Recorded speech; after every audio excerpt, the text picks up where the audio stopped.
નમસ્કાર, આપ જોઈ રહ્યા છો મંતવ્ય ન્યૂઝ અને હું છું આપની સાથે લખમાં। ભગવાન જગન્નાથની આજે અમદાવાદની અંદર 147મી રથયાત્રાનું વિશિષ્ટ પ્રકારે આયોજન કરવામાં આવ્યું હતું અને તેની જે મોસાળ પક્ષ છે તેના દ્વારા ભગવાન જગન્નાથ છે તેના ભાણેજ તરીકે તેમને વધાવવામાં આવ્યા હતા। મોટી સંખ્યામાં ભક્તોનો જમાવડો છે તે પણ અમદાવાદની અંદર શેરીએ શેરીએ અને ગલીએ ગલીએ જોવા મળ્યો હતો, જેમાં રથયાત્રામાં અવનવા કરતબો છે તે આકર્ષણનું વિશેષ કેન્દ્ર પણ બન્યા હતા।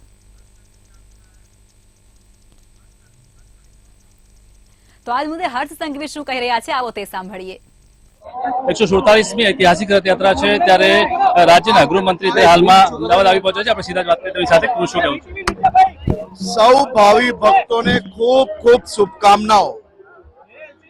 ભગવાન જગન્નાથજી આજે નગરચર્યા પર જ્યારે નીકળ્યા છે, નગરજનોને દર્શન આપી રહ્યા છે।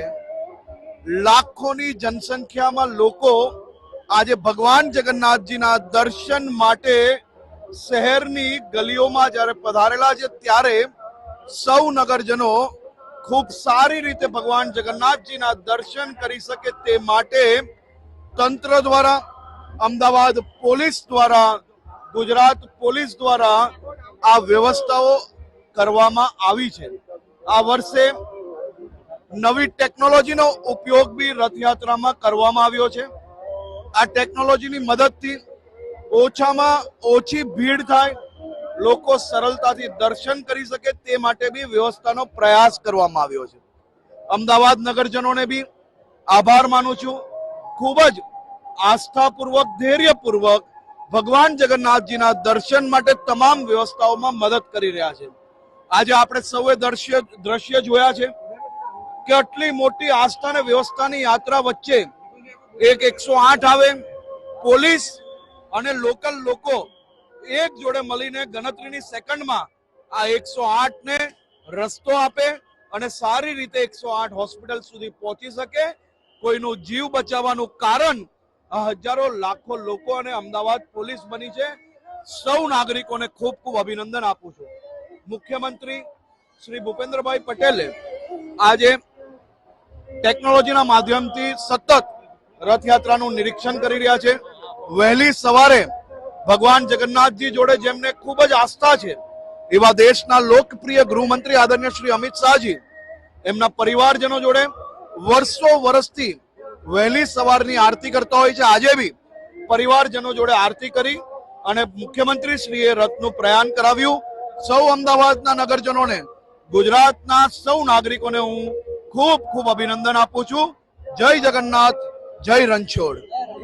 જે રીતે અત્યારે હાલમાં ગૃહમંત્રી એ રીતે જણાવ્યું છે કે તેઓ અત્યારે હાલમાં નગરચર્યા આવ્યા છે। 147મી જે ઐતિહાસિક રથયાત્રા છે તે ઐતિહાસિક રથયાત્રાને લઈને જ્યારે અત્યારે ગૃહમંત્રી નગરચર્યા આવ્યા છે, ત્યારે જગન્નાથજીની નગરચર્યા દરમિયાન તેમણે પોતે ક્યાંક ને ક્યાંક તમામ જે અત્યારે હાલમાં આ રથયાત્રા નીકળી છે તેનું પણ પોતે જાયજો લીધો છે અને સાથે જ રીતે અત્યારે હાલમાં જે જોવા જઈએ અત્યારે રથયાત્રાને લઈને આજે સમગ્ર જે તમામ ડીજીપી, સીપી અને ગૃહ રાજ્યમંત્રી હર્ષ સંઘવી નીકળ્યા છે, ત્યારે સુરક્ષા વ્યવસ્થાની સાથે નીકળેલી આ રથયાત્રા હાઈટેક ટેકનોલોજીની સાથે નીકળી છે અને તમામ સુરક્ષા વ્યવસ્થાની ખાસ કાળજી રાખવામાં આવી છે।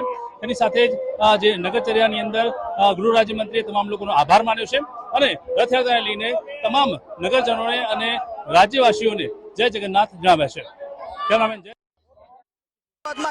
147મી રથયાત્રા યોજાઈ રહી છે ત્યારે સીધા જ આપને દ્રશ્ય દેખાડવા માંગીશ અમદાવાદના દ્રશ્યો કે જ્યાં ભગવાન પોતે જે રથયાત્રા કહી શકાય કે યાત્રા કરી જે ભાવિકો છે તે ભાવિકોને ક્યાંક આશીર્વાદ આપી રહ્યા છે અને તેના જ વચ્ચે કહી શકાય કે દર વર્ષની જેમ જે ગજરાજ છે તે ગજરાજ યાત્રાની શોભા વધારે છે। એટલે કે પહેલાથી જ જે યાત્રા છે તે યાત્રાની શરૂઆત ગજરાજથી કરવામાં આવે છે। એટલે ગજરાજના દર્શન કર્યા બાદ જ કહી શકાય કે ભગવાન પોતાના દર્શન છે તે આપતા હોય છે। ખૂબ જ કહી શકાય કે આનંદનો એક માહોલ અત્યારે દેખાઈ રહ્યો છે। હાલ આ પ્રેમ દરવાજાનો જે રસ્તો છે ત્યાં મોટી સંખ્યામાં ભાવિકો છે તે ઉમટી રહ્યા છે।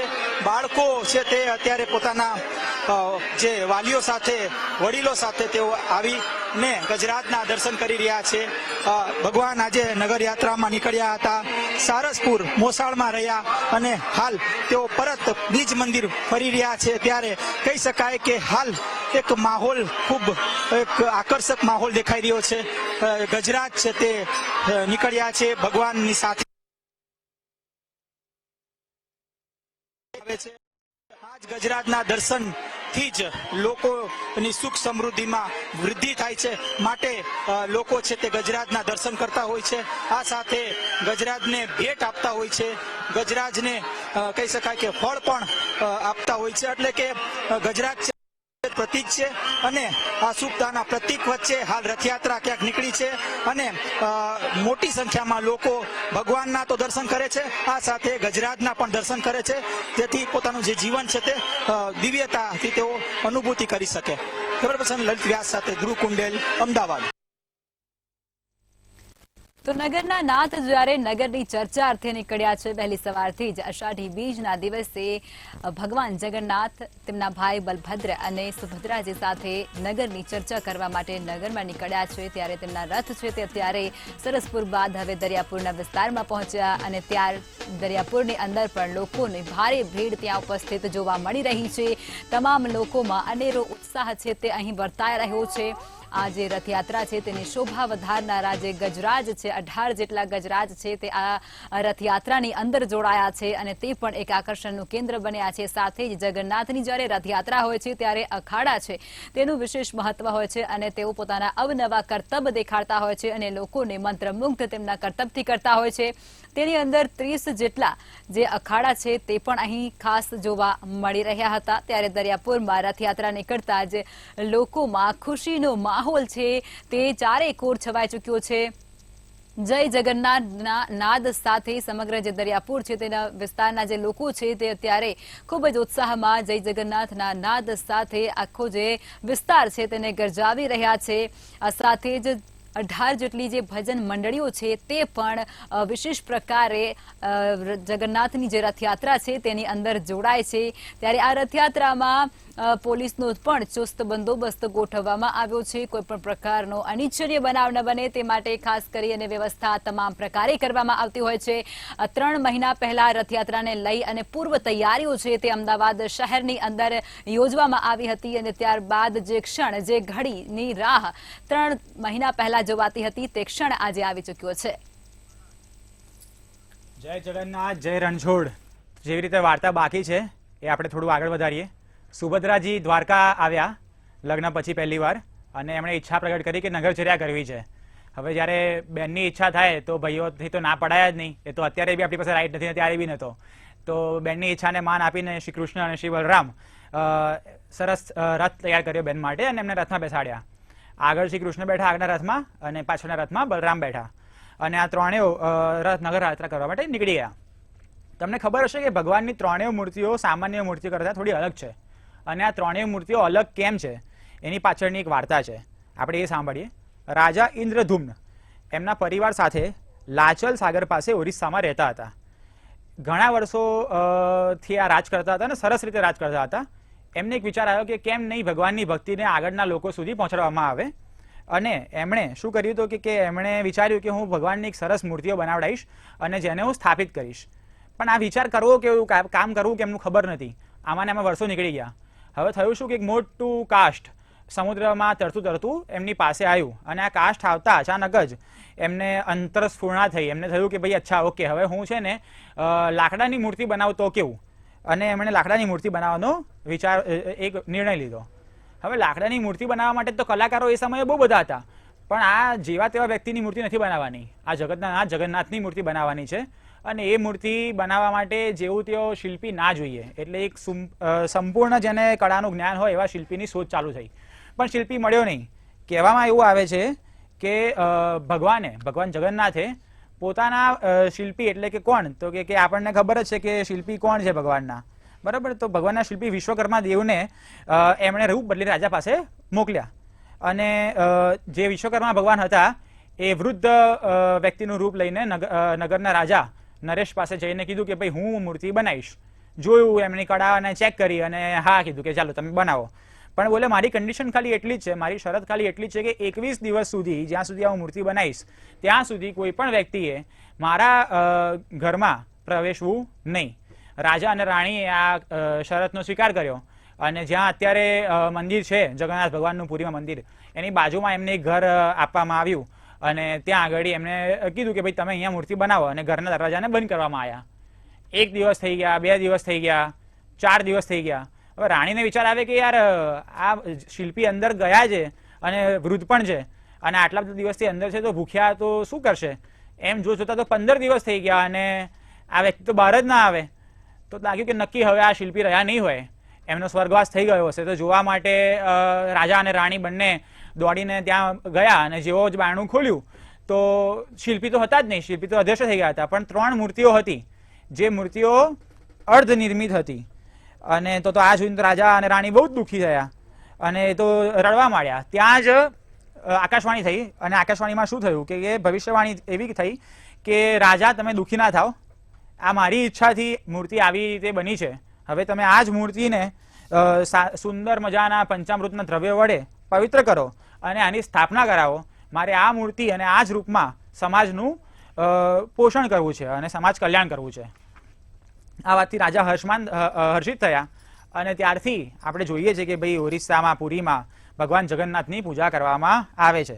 બીજી પણ આવી એક વાર્તા છે, એમાં આપણને એ જાણવા મળશે કે ભાઈ જગન્નાથની રથયાત્રાનું મહત્વ અને જગન્નાથની રથયાત્રા પાછળની વાર્તા એ સમજવાનું છે. તો હવે થયું શું છે કે એકવાર દ્વારકામાં કૃષ્ણ ભગવાન રૂક્ષ્મણી અને અન્ય રાણીઓ સાથે શયન કરી રહ્યા હતા અને ઊંઘમાં અનાયાસે ભગવાનથી રાધા રાધા એવું બોલાઈ જાય છે.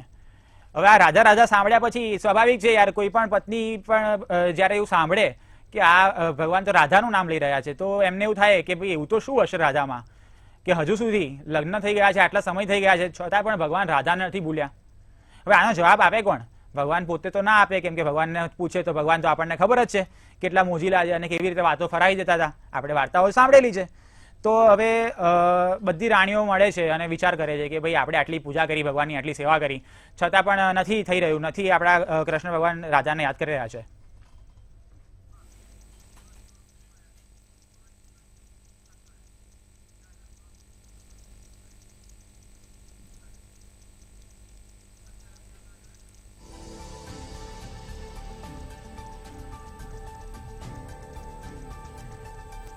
તો અષાઢી બીજના નિમિત્તે રથયાત્રાની ઉજવણી કરવામાં આવે છે. અમદાવાદ શહેર સહિત સુરત, જામનગર, રાજકોટ સહિતના વિસ્તારોની અંદર પણ રથયાત્રાનું વિશેષ મહત્વ છે અને જગન્નાથ મહારાજની રથયાત્રા ત્યાં પણ નીકાળવામાં આવી છે. ત્યારે સુરતના દ્રશ્યો શું છે આવો તે જોઈએ.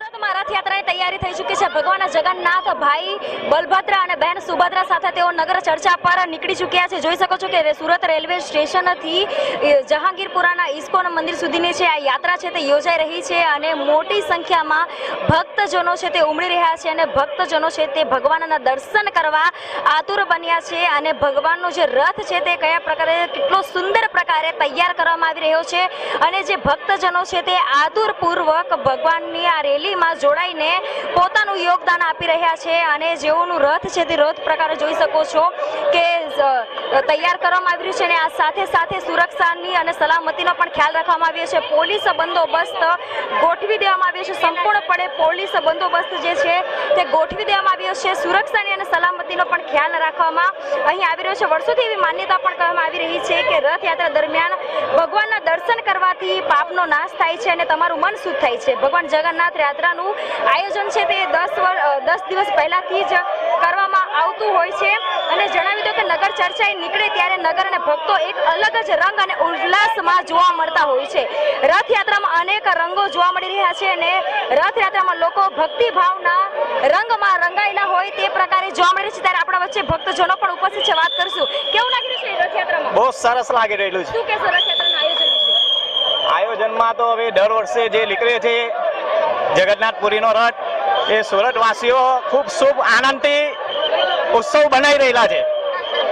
તો જોઈ શકો છો કે ભક્તજનો છે તે એક અલગ જ રંગમાં જોવા મળી રહ્યા છે અને સુરક્ષાનો પણ સંપૂર્ણપણે અહીં ખ્યાલ રાખવામાં આવી રહ્યો છે અને ત્યારે બીજા પણ ભક્તજનો ઉપસ્થિત છે. વાતચીત કરશે, કેવું લાગી રહ્યું છે? કેવું લાગી રહ્યું છે? સારું લાગી રહ્યું છે. આયોજન વિશે શું કહેશો?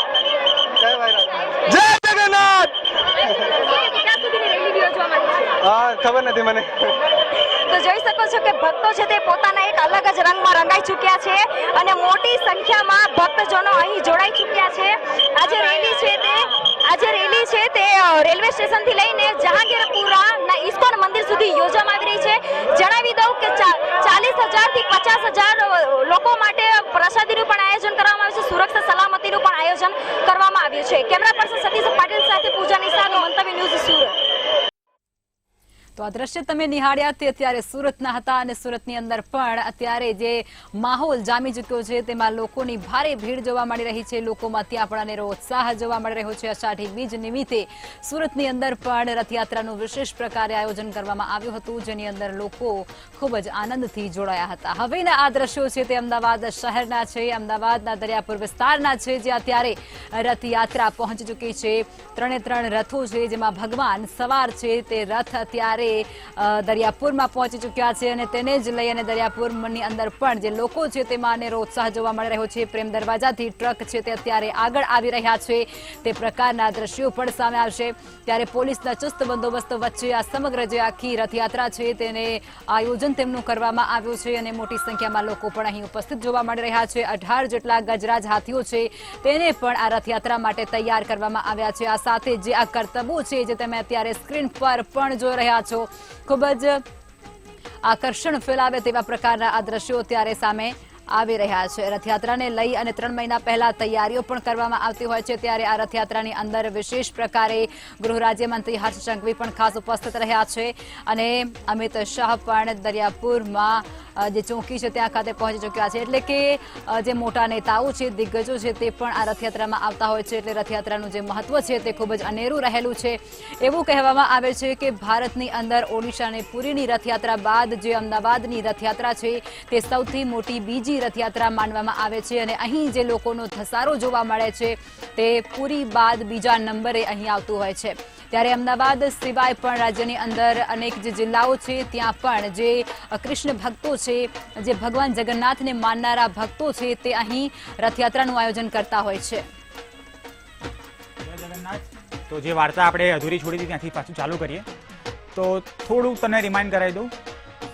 આમાં એવું હતું કે ભાઈ ભગવાન સૂતા હતા અને સૂતા અચાનક જ જ્યારે રૂક્ષ્મણી મહારાણી રૂક્ષ્મણીની સાથે હતા, અચાનક જ એમના મુખમાંથી રાધા રાધા નીકળી જાય છે અને આ રાધા રાધા સાંભળ્યા પછી રૂક્ષ્મણી અને અન્ય રાણીઓ વચ્ચે કોલાહલ મચી જાય છે કે ભાઈ આપણે આટલા વર્ષોથી ભગવાન જોડે રહીએ છીએ, ભગવાનની સેવા કરી છે, પણ ક્યાંક ને ક્યાંક આપણી સેવામાં કશીક કમી રહી ગઈ છે કે હજુ પણ એ રાજા રાણીનું નામ લઈ રહ્યા છે.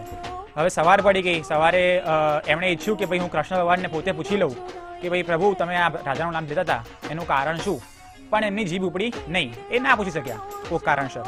હવે આ એમનો ઇતિહાસ જે શ્રી કૃષ્ણનું બાળપણની જે વાતો છે અને એમની બાળ અમૃત છે એ જાણવું કેવી રીતે, તો બધાએ મળીને એક નિર્ણય લીધો કે આપણે એક કામ કરીએ, આપણે માતા રોહિણી પાસે જઈએ અને માતા રોહિણી આપણને નક્કી કૃષ્ણ ભગવાનના બાળપણની વાતો, બાળપણનો રસ કહી શકશે. રોહિણી પાસે ગયા. માતા રોહિણીને કીધા પછી માતા રોહિણી તો હસવા માંડ્યા અને એમણે તો ના પાડી દીધી કે ભાઈ હું આવી કોઈ પણ વાત કહેવાની નથી, કેમ કે પોતાના છોકરાની લીલાઓ અને એ બી આવા ટાઈપની લીલાઓ કેવી રીતે કહીએ બોલે.